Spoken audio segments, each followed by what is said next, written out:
Internet, it's your boy Purple Noodle, and today we got how Kevin Hart tried and failed to make fast food healthy.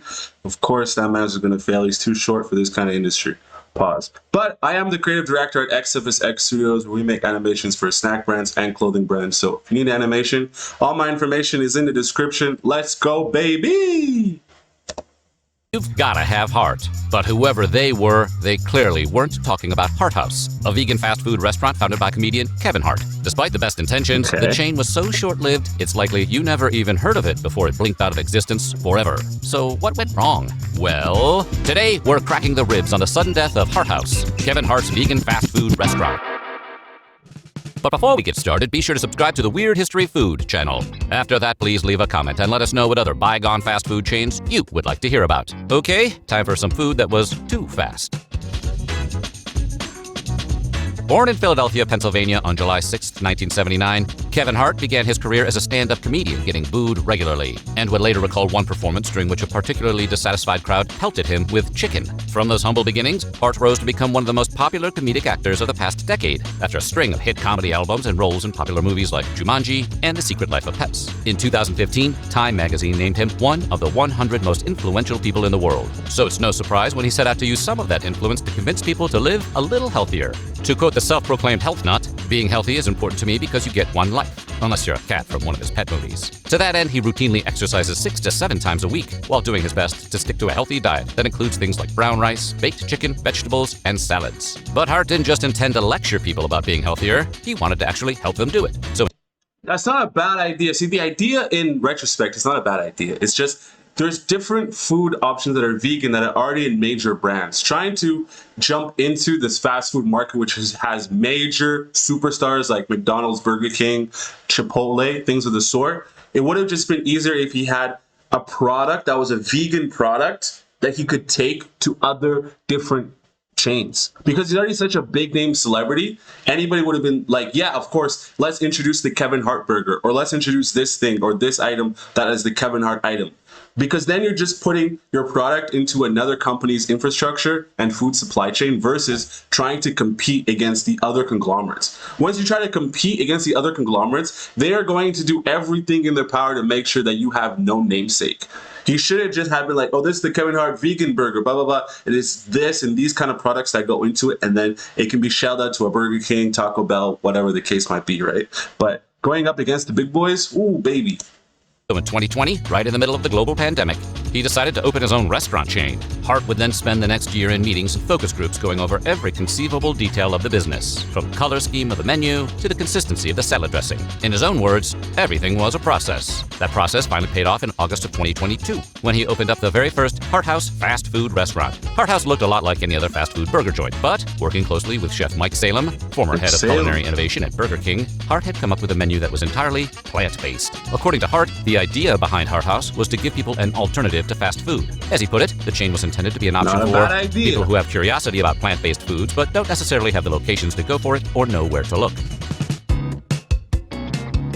If you've been going to restaurants for long enough, you probably know that Kevin Hart was far from the first celebrity with absolutely no relationship to the food industry who decided to open a restaurant. Way back in 1967, for example, actor Dan Bacher, who played Eric Hoss Cartwright on the cowboy adventure show Bonanza, became a co-founder of the Bonanza Steakhouse chain. And the following year, cowboy movie star Roy Rogers licensed his name to a fast food chicken chain. In 1985, singer-songwriter Jimmy Buffett opened up the first Margaritaville, named after his 1977 hit, in Key West, Florida. Today, they even have a location in Jurassic World. A few years later, Buffett opened a second chain called Cheeseburger in Paradise, after his 1978 hit. But the celebrity restaurant chain fad really exploded in 1991, when Arnold Schwarzenegger, Sylvester Stallone, and Bruce Willis joined forces to open the Planet Hollywood chain. And that same year, Kenny Rogers opened the once fairly impressive but now mostly defunct Kenny Rogers Roasters chain. And that's all just the tip of the iceberg. In 2011, actor Mark Wahlberg joined forces with his brother Donnie, famously of New Kids on the Block, and his other brother Paul, who was a chef, to open the Wahlburgers franchise. In 2012, rockers Gene Simmons and Paul Stanley of Kiss opened up the first Rockin' Brews. See, it's not a bad idea to take your money from whatever product or thing, your career, whatever it is that you're doing currently, and then invest it in other things. Obviously, that's good. But everybody always says that the restaurant industry is one of the worst industries to get into. So why are you guys going in there? Who's telling you that these are good investments? Obviously, you're looking over the numbers and all the projections and everything, but it just seems to me that a lot of these restaurants that came up, they're all defunct, bro. They're all defunct. They don't even exist anymore. In Los Angeles. In 2016, rapper Ludacris opened up his first chicken and beer restaurant, named for his fourth studio album, at an airport in Atlanta, Georgia. And that same year, movie tough guy Danny Trejo opened his first donut shop in Hollywood. They are the most intimidating donuts money can buy. So, a comedian like Kevin Hart trying to get into the restaurant business isn't really as out there as it sounds. In fact, considering that Bruce Willis and Demi Moore once bought an entire town in Idaho and tried to remake all its businesses in their own image, hey, we did an episode on that. Opening a fast food place with a simple, straightforward concept seemed quaint by comparison. What? They bought a small town? The very first Hart House was located in the maze of hotels, parking lots, and rental car places that surround scenic LAX Airport in Los Angeles, California. It was a smart place to put it because it's a highly trafficked area that's dotted by fast food burger places like In-N-Out, Carl's Jr., and Burger King. And anybody looking for a more plant-based option would be relatively hard up to find one. And it looked, for the most part, like any other fast food place, only with a much greener color palette. It was also maybe a little nicer than your average fast food place. Nice. At least one reviewer, for example, felt that it successfully combined the quick service of a fast food joint like Chick-fil-A with the atmosphere of a fast casual place like Shake Shack. But just like your average McDonald's, it had a counter to order at, friendly-faced servers at registers to take orders, and giant menus on the wall above advertising various combo meals. For those on the go, it had a drive-through window. And for the Let's check out this menu for a second. The meal is $12.49. The meal is $12.49. $12.49. $11.49. $11.49. $10.49. Dude, what happened to fast food, bro? Like, I remember when you could get a fast food meal for like $4.99, dude. What is this? This is outlandish. But you know what? Food History made a whole other video about that, and I reacted to it. So, giant menus on the wall above, advertising various combo meals. For those on the go, it had a drive-through window. And for those who wanted to dine in, it had an area that included a handful of two-seat tables, booths along the walls, and one large round table for groups, and some counter-style seating as well. The menu was mostly plant-based substitutes to burgers and chicken sandwiches, and those burgers were spelled with cloyingly cute apostrophes. They bore a familiar resemblance to their meat counterparts, but were actually made from things like soy, pea, protein, and wheat, and were fried in sunflower oil. If burgers and sandwiches wasn't your thing, they had two different types of salad, Caesar and Kale Crunch. There were also sides like fries, tots, and frats, which were a mix of both. As far as beverages, there were various juices and sodas, bottled water, 4 different flavors of shake, and for dessert, there were a few varieties of cookie. Hart House even had a side menu listing all possible allergen-related modifications. that's wild, bro. The attention to detail and everything that went into this restaurant is actually spectacular. It's really showing someone that really wanted this to be a success. So why couldn't it succeed in this market, dude? They really went the extra mile. That's what I'm saying. Reviews of Hart House were all over the map.